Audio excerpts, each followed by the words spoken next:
Hello, I'm my friend Molina, EJ Molina, and this is The Musical Way. In this video, I'm going to talk to you about the limitations of a music center. What are you really facing and getting when you sign up your kids for piano lessons or guitar lessons or violin lessons in a private institution, private music studio that all you need to do is approach and pay your tuition, play your initiation, play whatever to get started, and they assign you a teacher and you go on to it. This is the reality.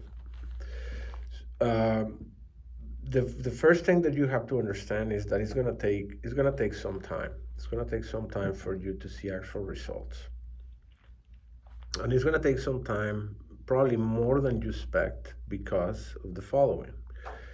Um, the normal classes that you have is a half an hour per week, 30 minutes.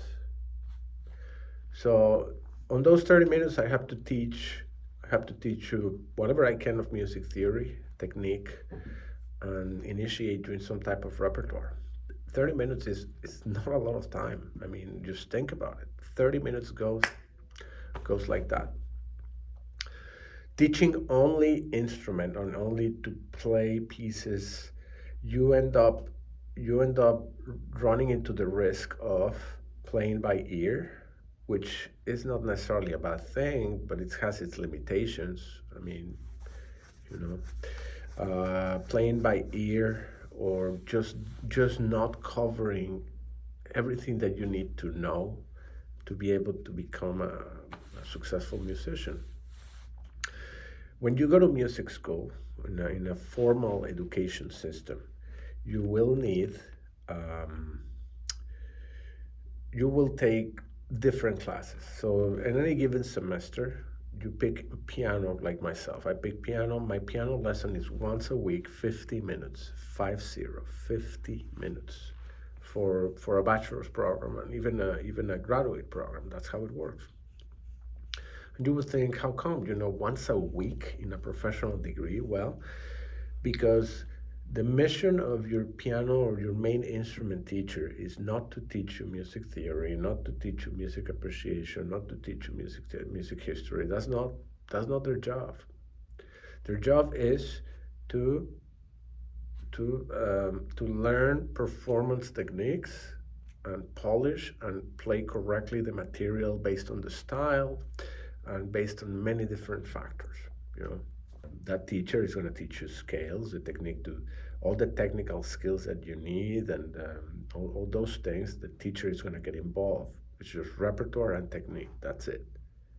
But that teacher needs you to walk in the room, already know the foundation, already, or at least studying the foundation necessary for the piece that you have. I'm not saying that teacher is going to deny you that knowledge, but there's a goal. There's a midterm that you have to play in a jury, and then there's a final recital that you have to pass, and you only have about 4 months.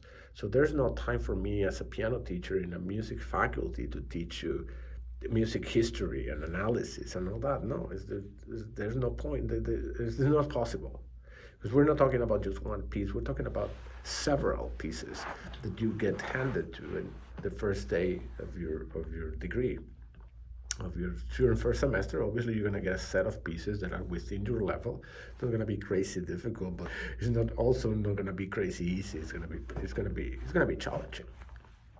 And then you attend different, you have many hours a week of music theory, auditive training, rhythmics, reading, analysis, history, and all that. So it's a comprehensive thing. That's why you're able to progress. In about 4 years, you become really good. Not the best you can, but you get to a reasonable level, because you have all those pieces coming together.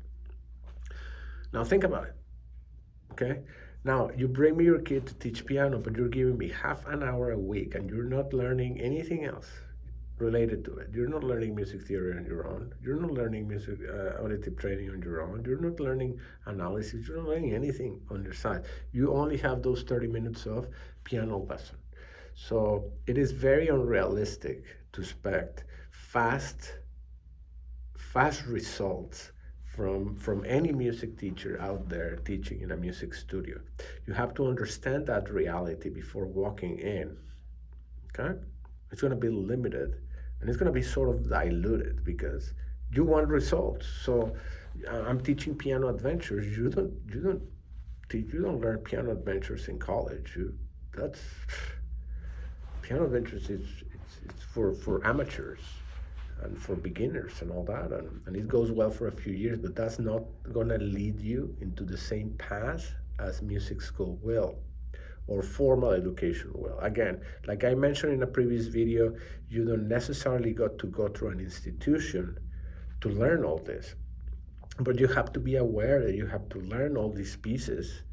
All these pieces come together for you to actually become who you envision in your perception. You envision that you can accomplish that the same thing. It's not going to happen. So you have to be aware that the results are going to be different. They're going to be a little slower, and that that it's going to the road is going to you can have a student in 10, 15 years in a music school. As the furthest I have gotten with my limitations in terms of time have been after about 7 to 8 years with a student. I took him when he was 6, and then by the time he got to 14, 15, he was playing, minuets from Bach, from the first lessons in Bach, which is the very first book that you see when, even before going to music school. When you get to music school, you have to know how to play that. Let me just put it that way. The real model will be, if you want better than that, the minimum that you have to do is take a session of 30 minutes, depending on the kid's age, okay? You have one session a week for your main instrument, and you book another session during the same week of about 45 minutes long, depending on the age. Again, as you grow older, you're able to handle longer periods of times in a classroom and in a topic. So, and when you do that, you are relieving the piano lesson load work, and you can dedicate more for performing aspects, and moving forward a little faster in your materials. You can get to more meaningful, more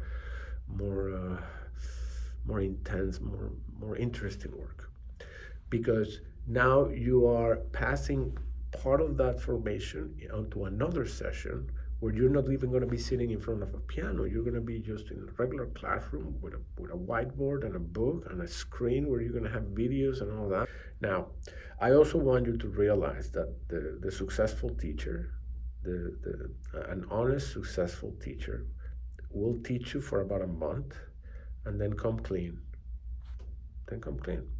What I want to know is, hey, do you think my kid has talent enough to pursue this? Tell me the truth. You as a teacher, a month into the lessons, hey, this kid really has it.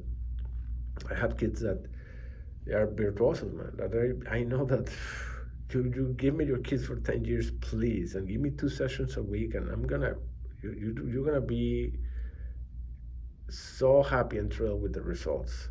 There's other kids that struggle a little bit, but they can do it, and they just in the human area. And there are others that that they're not going to get far.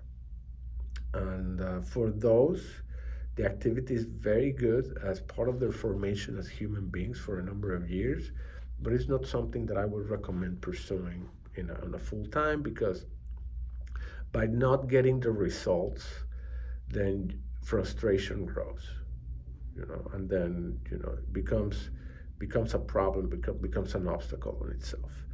But most of the students, they can carry on. So that's the one thing that it's important to realize, that if you are a parent and you want to bring your kids to music school or to learn an instrument, whatever, the first thing is understand the limitations that music studios have in terms of the time that you're giving them to teach your kids whatever you want them to teach them.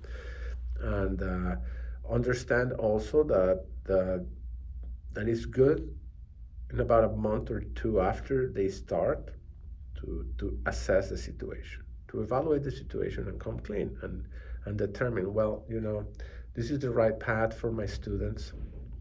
This is the right path for my kid. He has the minimum ability and skill to carry on. Has It's wired for the activity, and potentially will be successful. Granted that we give it continuation, and we have the right instruction and the right development and the right formation. So find out about that. Then, if you are really serious about it, then book a couple of sessions and discuss it with your teacher.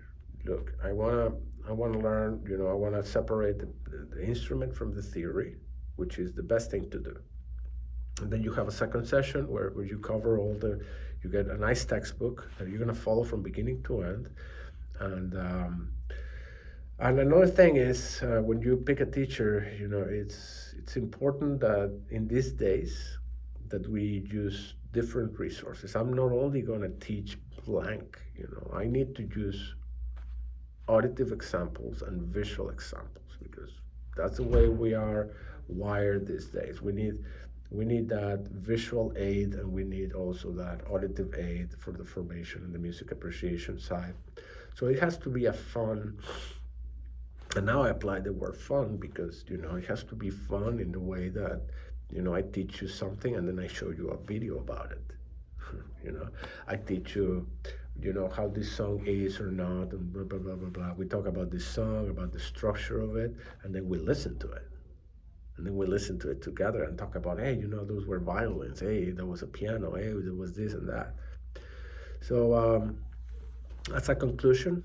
The reality of the music centers is that we are very limited in terms of the time and the time that we are given to teach the subject that we are supposed to teach. As a comparison, I compare it to music school, and I told you why. Because in music school, you delegate the music theory, the music history side, you delegate it to other teachers and other times during the week. And then during that piano lesson or guitar lesson or violin lesson, whatever your main instrument is, you deal with technical issues and repertoire. That's it. And then you can discuss, obviously, all the elements get discussed during that lesson about in terms of music theory, the harmonic movement, the rhythmics, and whatnot. But there's other teachers and other times that the other elements are being taught. So that's where we have a handicap when we have a music studio like just a casual music studio. We only have one lesson a week to try to put everything together and come up with results. It's unrealistic. The number three thing is that, well, being that said, you want to make sure that if you really, really want your kid to learn an instrument, number one, you make sure that your kid has the minimum ability to do so, to avoid frustration and avoid negative consequences to it. And that comes about after 1 or 2 months of lessons that you need to reassess the situation. And that's it. Just come clean, and you can always backpedal. You spend a couple of months, it didn't work out, your kid can do it, it's just not wired for something else. It's likely that it's going to be able to do it in a different thing, in a different area. And maybe painting, maybe sculpture, maybe architecture, maybe something else. We all have something within us that we can or we cannot do, right? And then walk into your potential piano teacher or music teacher classroom. Just ask, hey, can I be present at one of your lessons? Would you be comfortable, please? I want to see how you teach. And even better, can I attend your recital? Talk to the studio owner. Hey, listen, when do you have a recital? I would like to see the results. I mean, how kids play after learning here with you.